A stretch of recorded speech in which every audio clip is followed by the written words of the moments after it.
Subscribe करें हमारे YouTube channel को और बेल आइकन को प्रेस करें हमारे लेटेस्ट वीडियोस को देखने के लिए।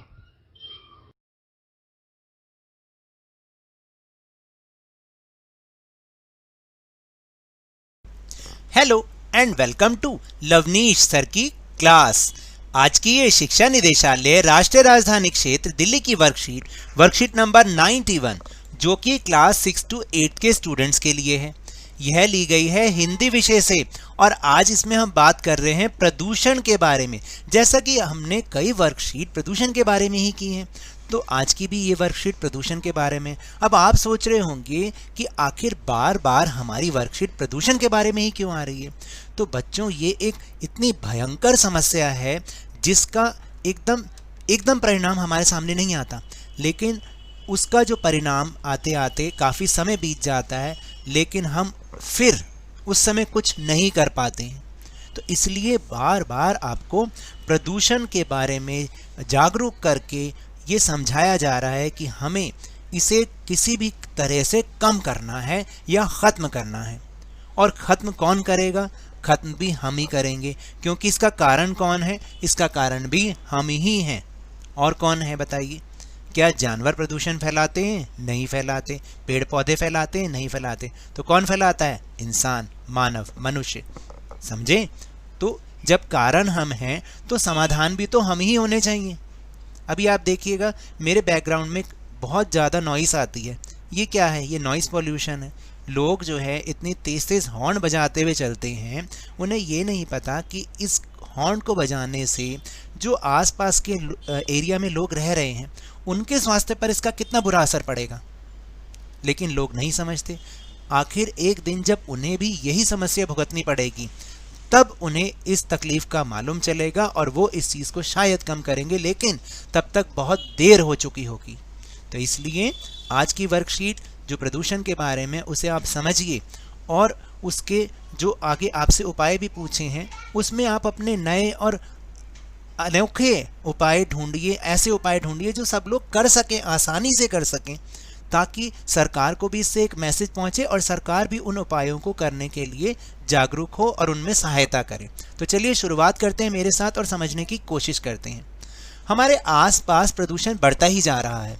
यह अनेक तरह से हमारे आसपास फैलता है, इसलिए इसके विभिन्न प्रकार हैं, जैसे ध्वनि प्रदूषण, जल प्रदूषण व वायु प्रदूषण। नीचे दी गई तस्वीरों को ध्यान से देखकर पहचानिए कि उसमें हमारे आसपास कौन सा प्रदूषण फैल रहा है। तो देखिए, जैसे ये पहली तस्वीर है, ये नाक में क्या जा रहा है? फैक्ट्रियों का धुआं जा रहा है, जिसको हम सांस के जरिए अपने अंदर ले रहे हैं। तो ये कौन सा प्रदूषण होता है, आप बताइए?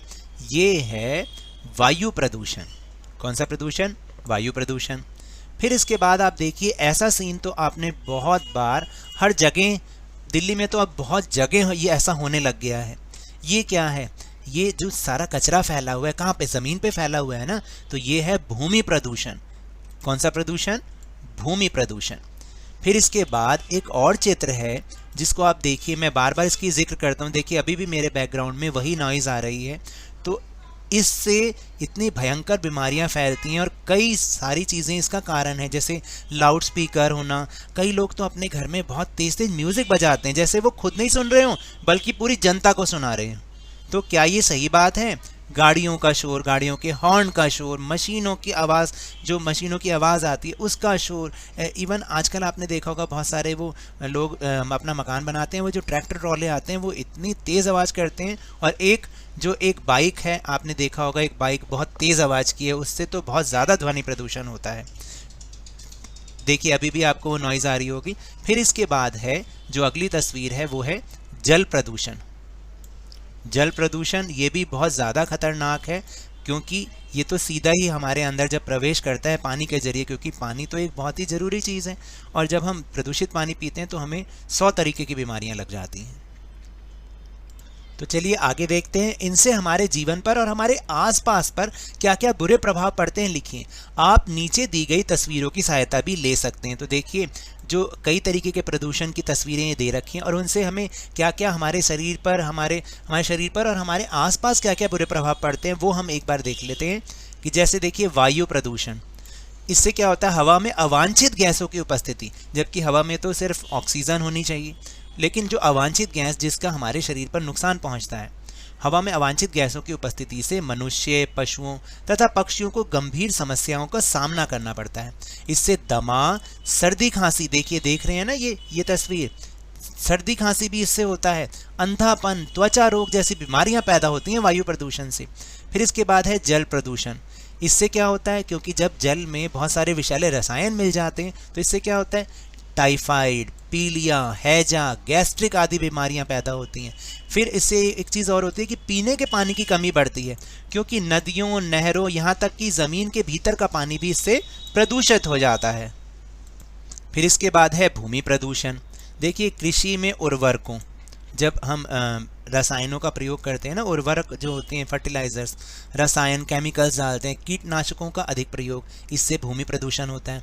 फिर औद्योगिक इकाइयों जैसे फैक्ट्रियां हैं या खदानों से निकला हुआ ठोस कचरा है, भवनों, सड़कों आदि के निर्माण में जो ठोस कचरा होता है उसका विसर्जन, मैं यहाँ लिखना भूल गया हूँ, यहाँ शायद लिख नहीं पाया, यहाँ पर भी आपको लिखना है ठोस कचरे का विसर्जन। क्या लिखना है, ठोस कचरे का विसर्जन। फिर इसके बाद है ध्वनि प्रदूषण। ध्वनि प्रदूषण के प्रभाव से क्या होता है, देखिए श्रवण शक्ति कमज़ोर हो जाना, जो कि आप मेरे इस वीडियो में और मेरे कई वीडियोस में आप सुनते ही रहते होंगे, बहुत ज़्यादा ध्वनि प्रदूषण है। इससे हमारी सुनने की शक्ति कमज़ोर हो जाती है, सिर दर्द होने लग जाता है, चिड़चिड़ापन आ जाता है, उच्च रक्तचाप यानी हाई ब्लड प्रेशर रहता है, मनोवैज्ञानिक दोष उत्पन्न होने लग जाते हैं, जो कि एकदम नहीं उत्पन्न होते हैं, ये लंबे समय के बाद उत्पन्न होते हैं और डॉक्टर भी इसका कारण नहीं बता पाते। तो जब कारण नहीं बता पाते ना, इसका मतलब वो प्रदूषण से ही बीमारियां हो रही हैं। फिर इसके बाद है कि नवजात शिशुओं के स्वास्थ्य पर भी ध्वनि प्रदूषण का बहुत बुरा प्रभाव पड़ता है। देखिए वो बच्चा तो कुछ सुन तो सकता है लेकिन अपनी बात नहीं कह सकता, लेकिन इससे उसके स्वास्थ्य पर ध्वनि प्रदूषण का तो बहुत ज़्यादा इफेक्ट पड़ता है। फिर इसके बाद है कि आप अपने आसपास बढ़ते हुए प्रदूषण को कैसे रोक सकते हैं, कुछ उपाय लिखिए। देखिए हम हर बार कुछ ना कुछ उपाय लिखते हैं, मैं तो आपसे बार बार ये गुजारिश करता हूं कि आप कुछ नए उपाय सोचिए, ताकि सरकार को भी उन उपायों को पढ़कर कुछ एक नया आइडिया मिले और वो उन चीज़ को कर पाएँ। और ऐसे आइडिया होने चाहिए जो कि एक आम आदमी, जो एक सामान्य व्यक्ति है, वो कर पाए। जैसे मैंने कुछ लिखने की अब की बार कोशिश की है कि जैसे देखिए, लोगों को पर्यावरण प्रदूषण के कारण और परिणामों के संबंध में जागरूक बनाएं, उनको ये बताएं कि क्या कारण है और क्या परिणाम हो सकते हैं, ताकि वे पर्यावरण को नुकसान पहुंचाने की बजाय ऐच्छिक रूप से पर्यावरण की रक्षा कर सकें, यानी अपनी इच्छा से। जब वो अपने मन से ये चीज़ करेंगे ना, तभी ये हो पाएगा। दूसरा है कि वृक्षारोपण से औद्योगिक इकाइयों के आसपास के वातावरण में वायु प्रदूषण को कम किया जा सकता है, यानी जहाँ पर भी फैक्ट्रीज हैं वहाँ पर पेड़ पौधे लगाकर हम वायु प्रदूषण कम कर सकते हैं। फिर तीसरा है जनसंख्या वृद्धि पर भी नियंत्रण करके प्रदूषण को काफ़ी हद तक कम किया जा सकता है। तो देखिए जैसे जैसे जनसंख्या बढ़ रही है, वो हमारे संसाधनों का और ज़्यादा अति उपयोग कर रहे हैं, तो इससे भी प्रदूषण बढ़ता जा रहा है। प्रदूषण पर नियंत्रण पाने के लिए प्राकृतिक संसाधनों, कूड़े कचरे व अवांछित पदार्थों का नियोजित ढंग से प्रबंध करना, यानी जो भी प्राकृतिक संसाधन है या फिर कूड़े कचरे से जो भी हम चीज़ बना रहे हैं, उसका सही ढंग से हम प्रयोग करें, नियोजित ढंग से। विषैले रसायनों के प्रचलन पर रोक लगानी चाहिए, यानी विषैले रसायन जितने भी हैं उनके प्रचलन पर रोक लगा दो। फिर है एक और बढ़िया उपाय है ये, उचित वृक्षारोपण करके प्रदूषण को कम किया जा सकता है, ये तो हम सबको पता है। लेकिन इसके लिए हम क्या उपाय दे सकते हैं कि इसके लिए सरकार को चाहिए कि वह जगह जगह कुछ ऐसी भूमि की व्यवस्था करे जहां पर व्यक्ति अपने नाम से यादगार व स्वास्थ्य के लिए कम से कम एक वृक्ष लगा सके, या तो अपने नाम से लगाए या किसी की याद में लगा दे, तो उससे फ़ायदा तो सबको ही होगा ना। फिर है एक कार पूलिंग, यहाँ पे पूलिंग आएगा, कार पूलिंग करके भी वायु प्रदूषण को कम किया जा सकता है जैसे, और रेड लाइट पर इंजन ऑफ करके भी वायु प्रदूषण को कम किया जा सकता है, जैसे कि अभी हमारी दिल्ली सरकार ने अभियान भी चलाया हुआ है। अपने आसपास की जगहों को साफ सुथरा रखकर भी प्रदूषण को कम किया जा सकता है।